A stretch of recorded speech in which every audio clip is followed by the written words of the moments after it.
আমি আমার প্রাক্তনকে কখনোই ক্ষমা করব না।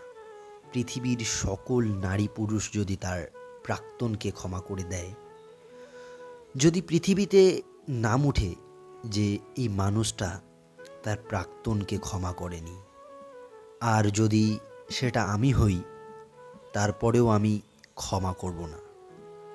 ধরে নাও আমাকে অলরেডি মাছ নদীতে নিয়ে গিয়ে ফেলে দিয়ে এসেছে। আমি সেই পরিস্থিতিতে আমার প্রাক্তনকে কিভাবে ক্ষমা করব? ক্ষমা করার কোনো প্রশ্নই ওঠে না।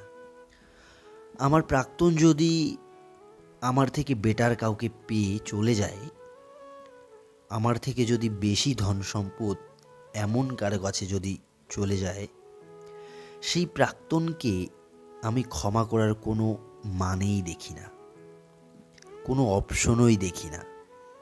আমি তো তাকে ছাড়া ভালো নেই। আমি তো এখনও গভীর রাতে তার জন্য কান্না করি।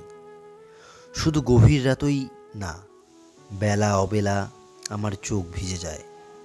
আমি তার জন্য আমার সমস্ত বন্ধুদের সাথে ভালো সম্পর্ক হারালাম।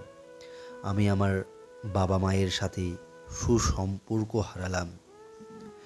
তাকে পাওয়ার জন্য অনেক সংগ্রাম করলাম, তার জন্য নিজের সুখ হারলাম। একটা সময় এসে দেখি সে আমার থেকে ভালো একজনকে, বলতে ভালো ধনসম্পদওয়ালা ছেলেকে দেখে চলে যায়। তাহলে আমি সেই মানুষটাকে কিভাবে ক্ষমা করব? এর উত্তরটা তোমরাই বলো।